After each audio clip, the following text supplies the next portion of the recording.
Hello and welcome to the Wellness Connection podcast with Fiona Kane. I'm your host, Fiona Kane. Today I'm going to be talking to you about common nutrition deficiencies, nutrient deficiencies. These are deficiencies that that I see every day in my clinic and that are very, very common.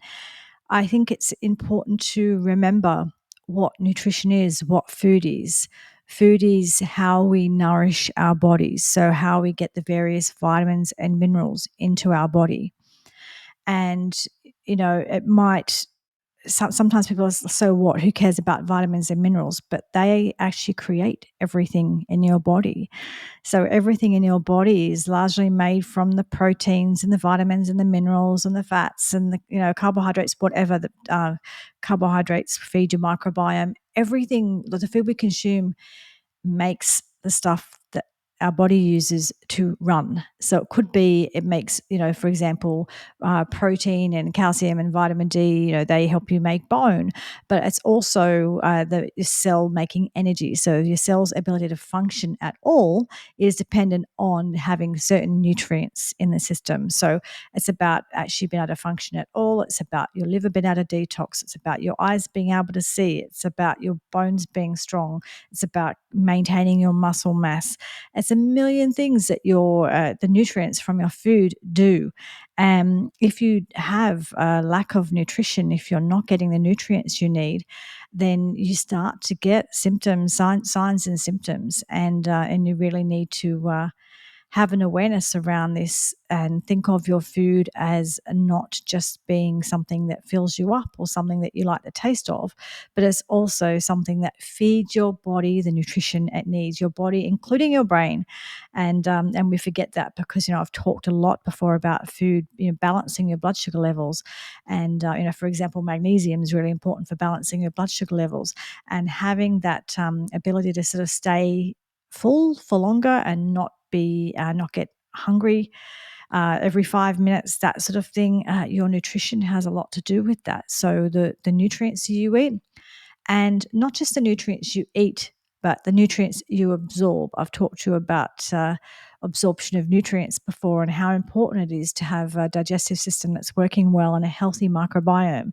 So you have to eat the food, you have to digest the food and absorb the nutrients. So it's kind of all of those steps. So whether or not you have enough nutrition will be controlled by what you eat. It will be controlled by your ability to digest and absorb that, which is impeded by stress and anxiety and those sorts of issues as well. So there's lots of factors to eating nutrition, absorbing the nutrients. So anyway, I'm just going to talk to you about some common nutrition deficiencies because these are the things I see all the time. Excuse me, I am referring to a list because it's easier to look at a list when it comes to things like this. So one is zinc. Signs of deficiency of zinc are things like low immune function, so getting recurrent infections or wound healing, just that your wounds don't heal, you hurt yourself and it's not healing. Could be low mood, could be low appetite, a poor sense of smell and taste. And actually, on that note, a lot of people found this after COVID, and zinc is one of the things that can help improve that. I'm not saying it's the cure-all for everything, but for many people, zinc has been really helpful for them to improve their taste after that. So also skin conditions, so things like eczema, various skin conditions, poor nail quality, low sex drive, and infertility. So that gives you a clue of all of the things that zinc is involved with. Being low in zinc is a real problem. You can kind of Google a lot of this stuff about where nutrition is, but I'll just give you a bit of an idea of the foods that contain zinc. So it's oysters, it's red meat, liver, chicken, eggs, nuts and seeds. There's a D in there. Cheese, yeast, like yeast bread sort of thing, what's it called? Vegemite. I should know that. I'm Australian. Sorry. Tomatoes, garlic, legumes, and some herbs, things like parsley and spinach and mushrooms. So that's examples of some of the places that you can get zinc, and you can see that a lot of deficiency signs there. So the next one is magnesium. So I was talking before about magnesium and blood sugar regulation. I see this all of the time in clinic. I have actually never seen someone with diabetes who doesn't have a magnesium deficiency. They have all of the magnesium deficiency symptoms because magnesium is really, really important for balancing your blood sugar levels for that glucose metabolism. So sometimes the glucose metabolism, the issues with that can relate to not having enough magnesium. I'm not saying it's the only part of it, but it certainly can be a really big part of it. Also goes for vitamin D as well. Vitamin D and magnesium tend to work together in a lot of things, and for balancing your blood sugar levels and glucose metabolism, they seem to be quite connected. Um, so the other thing too, actually, in regards to magnesium, that's important to know is a lot of medications will cause a deficiency in magnesium. So there's a lot of medications where if you're taking that medication, you really, really need to be taking magnesium, and that goes for a lot of. And it's a lot of kind of heart related medications that and we need magnesium for a healthy heart. So it's one of those things like something like statins, which is cholesterol lowering medications. If you're on those, then generally magnesium can be a real issue, and it's one of the reasons why people get really like muscle cramps in their legs when they're taking certain statins.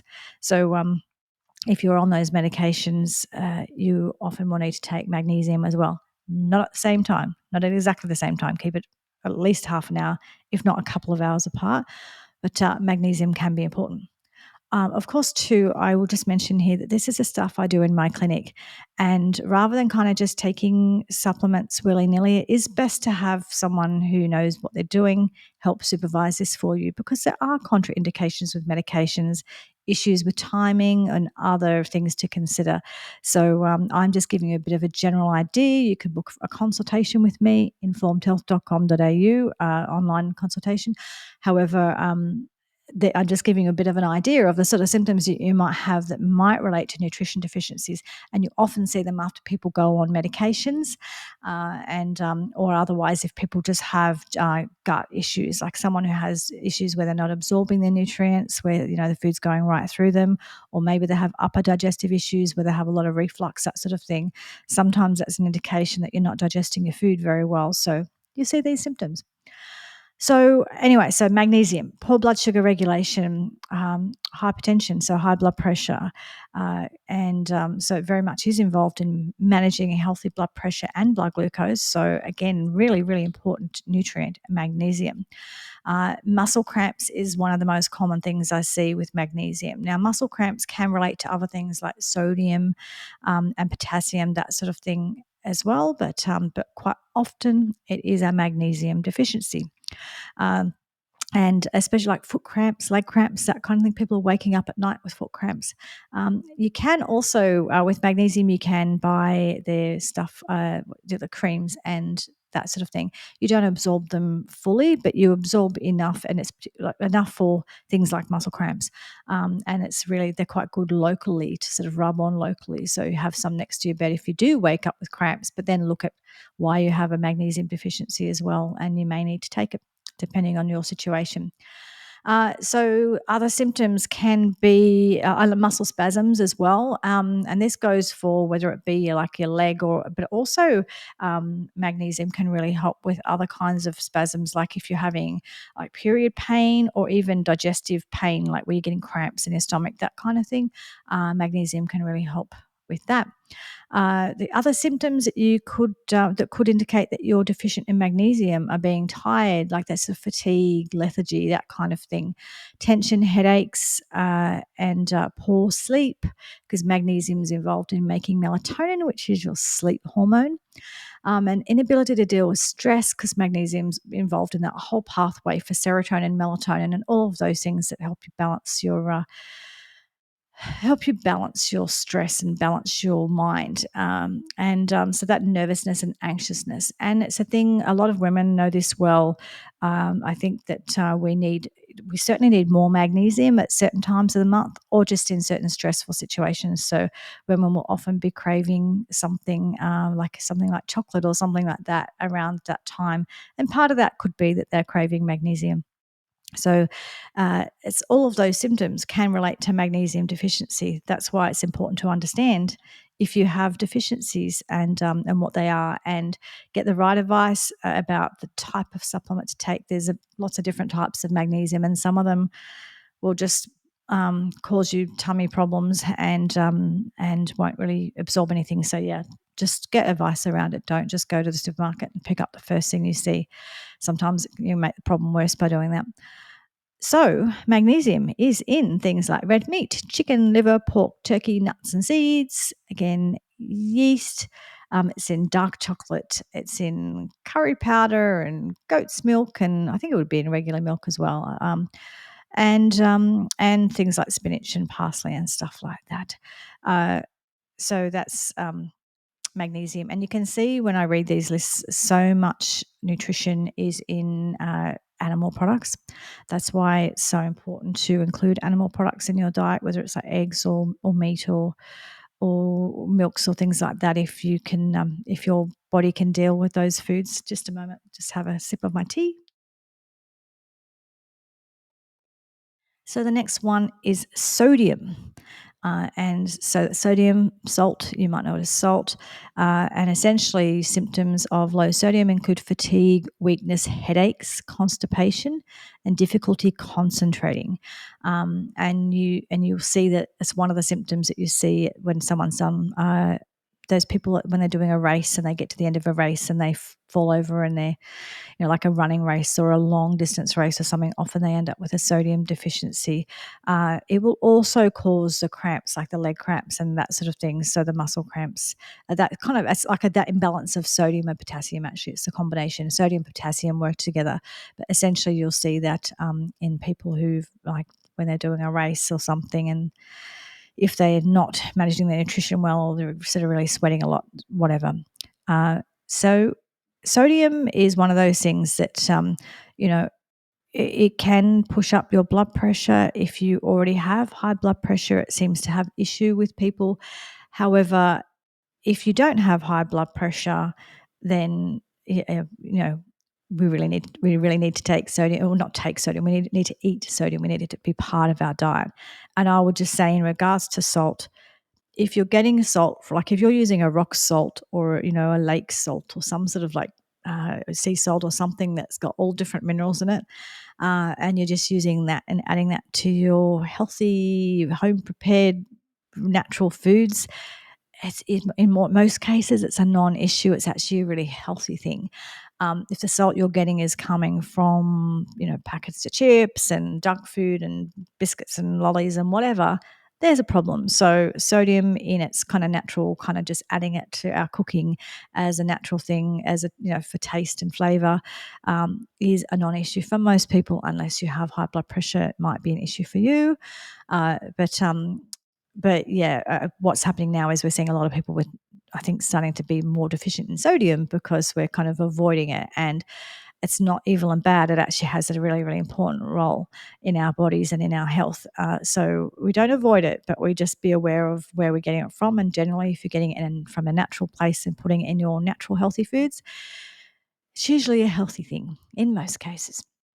So, and sodium or salt, obviously I've just talked about kind of where it comes from. You find it in things like kelp and that sort of stuff too, like seaweed type foods, basically foods that come from the sea. You get a lot, can be quite salty, and anything that's had salt added to it, right? That would include deli meats and stuff like that, which you probably already know.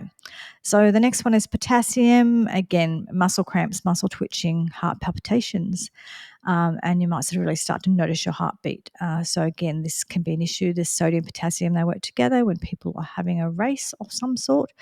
And with potassium, if someone's got kidney issues, they need to be aware of their intake of potassium. So again, I'm not telling people to go out and take all of these things.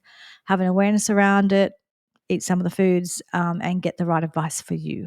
But the foods that contain potassium are things like red meat, fish, yeast spread, like Vegemite cheeses, fruit, especially bananas and avocados, nuts, seeds, soy, and sort of various green and orange vegetables and yellow vegetables, etc.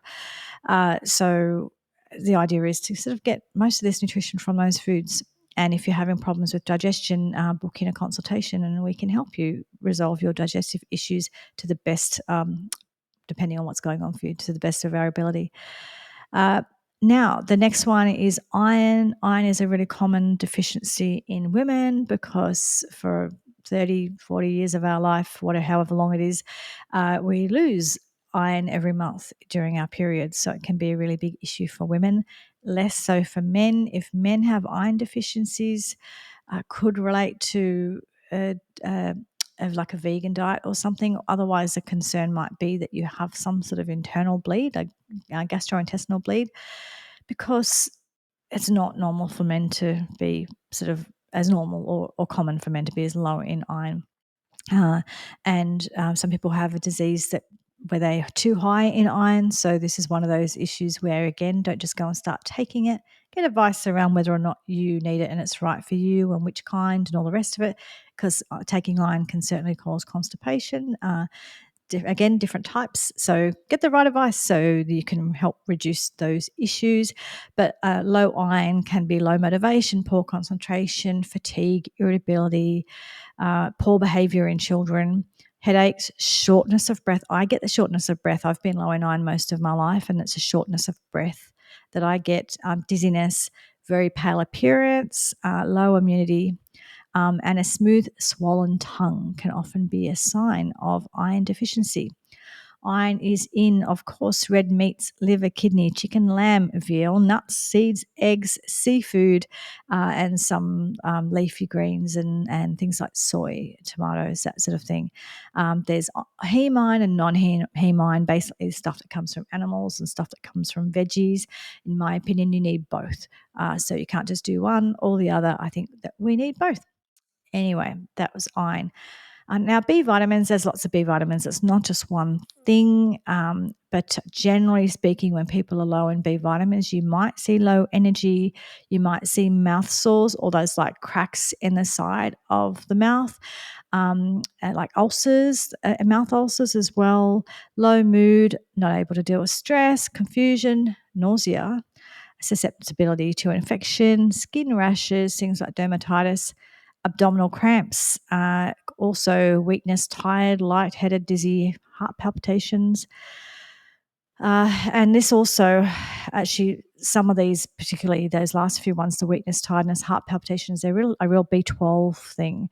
Again, with B12, you'll get the swollen tongue. So the swollen tongue can relate to B12 deficiency or iron deficiency. They're different kinds of anemias. And things like nerve problems, like numbness and tingling, even vision loss.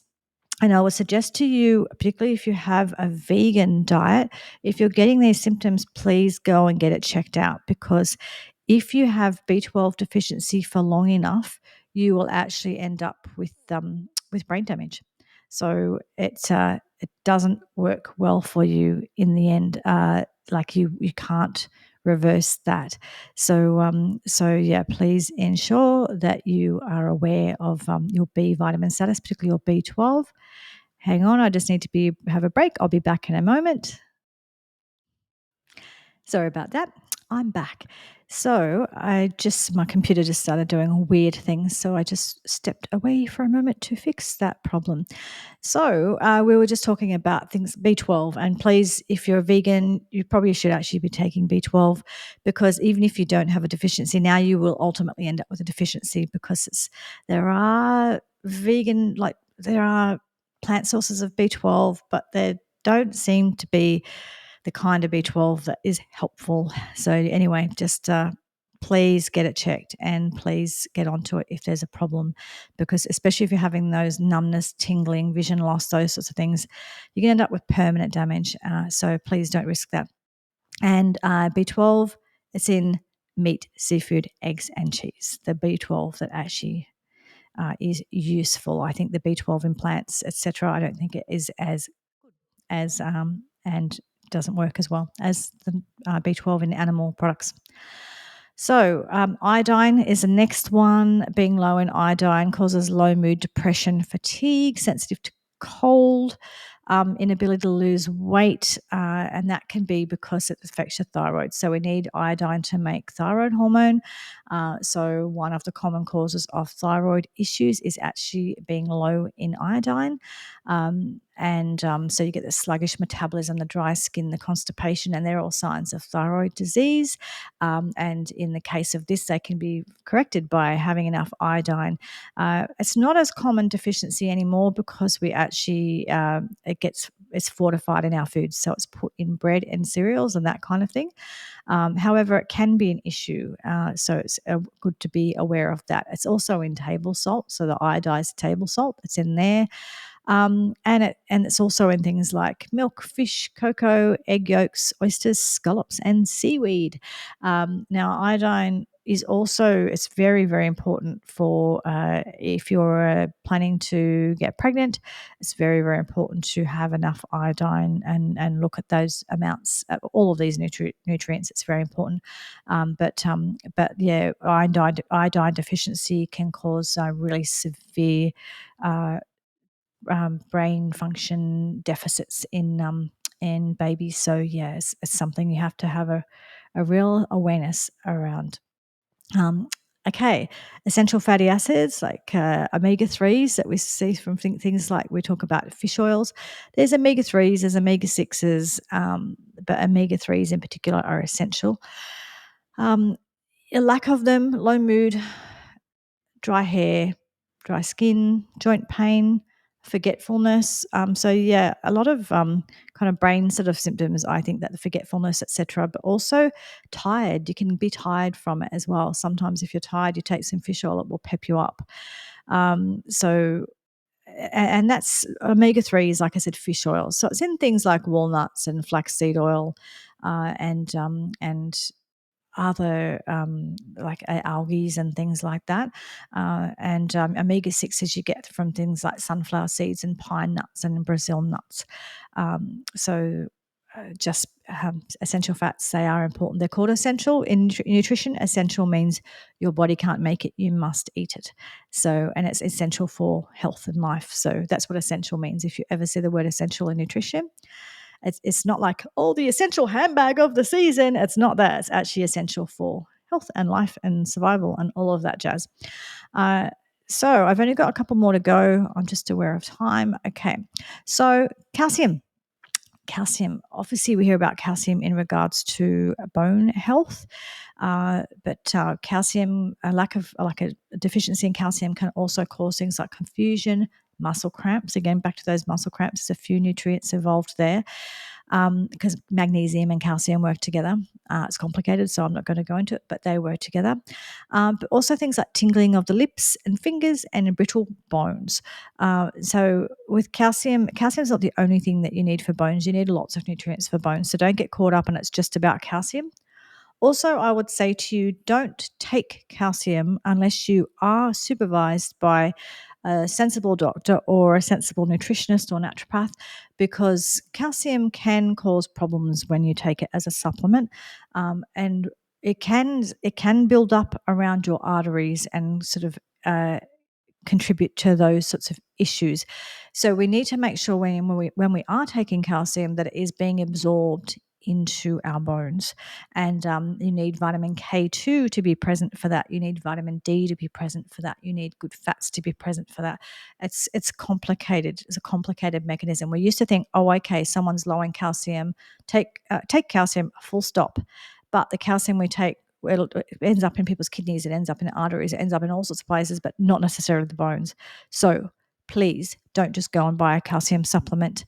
Find out if you need it first, and then if you do, get someone who knows what they're doing to prescribe it appropriately for you. Also, that person to keep an eye on any issues that it might cause if it does go to the wrong place. So it's not just like, I know people think, oh, use calcium supplement. If you're just taking a calcium supplement because, just in case, not a good idea. Please go and get advice. Or if you've got someone prescribed it 10 years ago, 5 years ago, whatever, and you just keep taking it, not a good idea. Please stop taking it. get advice from me or your GP or someone who is a professional in this. So, but yeah, so calcium is in, as we know, dairy, but it's also in some soy products. It's in wheat germ, it's in cinnamon and tahini. Like tahini is a really good source actually, which is kind of sesame seeds. So it's like sesame seeds that have been crushed up and turned into like a paste sort of thing. And Brazil nuts, sunflower seeds, seafood, cabbage, bok choy, mustard, spinach, and fresh herbs. So it's not only, and for people who are having, okay, if dairy goes straight through you and you're having dairy for your calcium, find out, work with someone like me to work out whether or not you can tolerate dairy or not, or if there's ways you can do it. But if it's going straight through you, you're not absorbing it. Just focus on the forms of calcium that you can absorb. If you can deal with dairy, fantastic. It's a great source, and have your yogurts and things like that. Brilliant. So the next one is vitamin D, very closely associated with both magnesium and calcium. Lack of vitamin D you can have low mood, depression, low immunity, bone health issues like rickets. So rickets is something that where you get you see it like the bow legs, you see the damage in the bones and the legs of children as they develop. With vitamin D, we get it from sunlight, but we also get it from all of those kind of if you think of the oily fish, so the herrings, the sardines, and then calamari and things like cheese, milk, and egg yolks. So don't avoid your egg yolks unless you actually have an allergy to them. There's no reason to avoid egg yolks, not cholesterol, not heart, not any of those. No reason to avoid egg yolks unless you actually have an allergy to them. And that's where you get all of your lovely nutrients. So that's where you get your vitamin D from. And like I said, I see it in association with blood glucose levels as well. I think it relates to the magnesium, that they work together. But vitamin D is really, really important nutrient. Again, vitamin D, whether you take it or not, get advice around it. I think if it's low, then it needs to be boosted up. But it's about what's the best way to do that.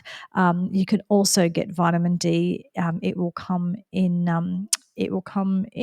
cod liver oil. So cod liver oil, the thing that my grandma used to give me when I was a child, she was right.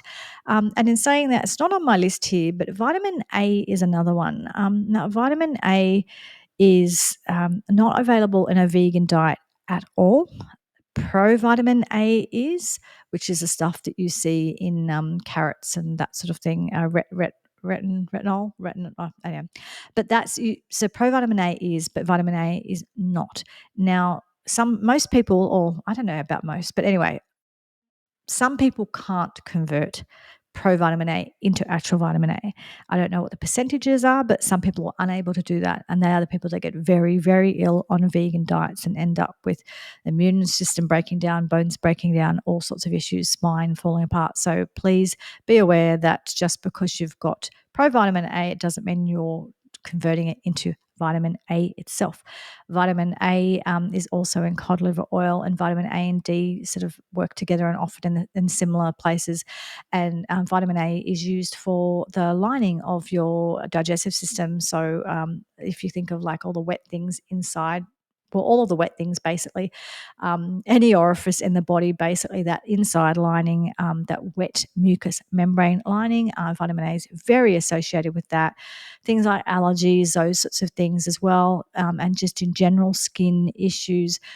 So often when you see a lot of skin issues, there's a vitamin A deficiency.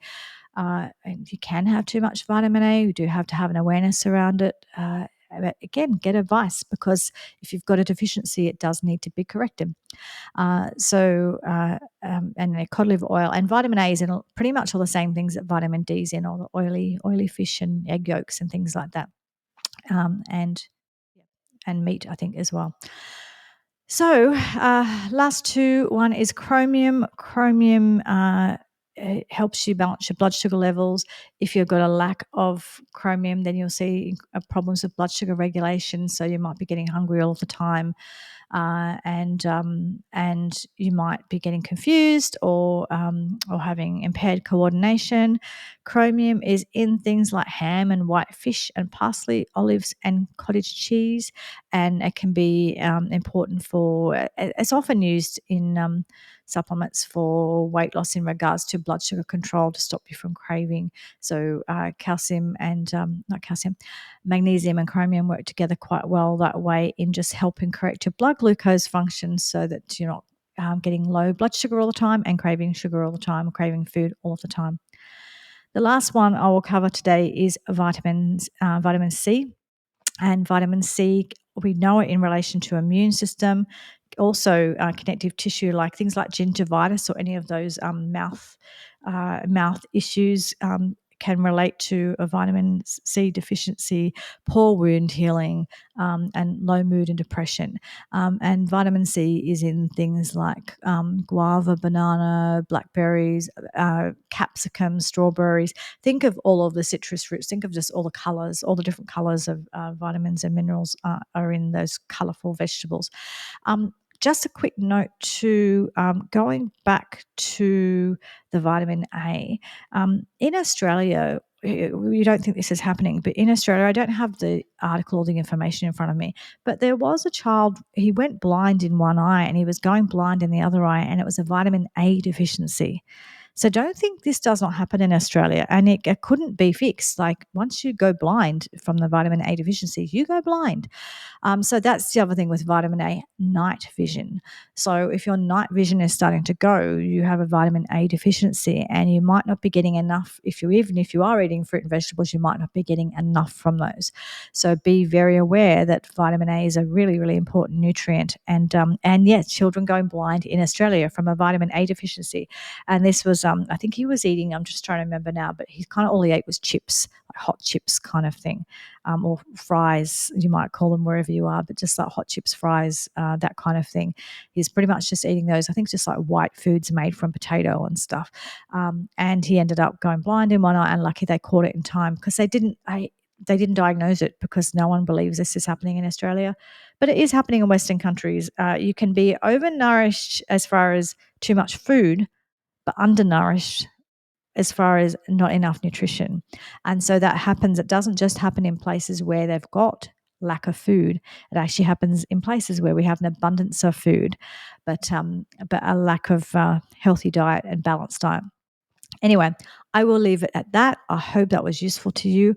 Remember, it's the sort of thing that I can help you with at informedhealth.com.au. You can book in and see me or Rebecca, and we can help you with these nutrition issues. And also, don't forget to like and subscribe and share and all of those lovely things to ensure that this podcast gets out there. I really appreciate you watching and or listening. Hope you have a great week. See you next time. Bye.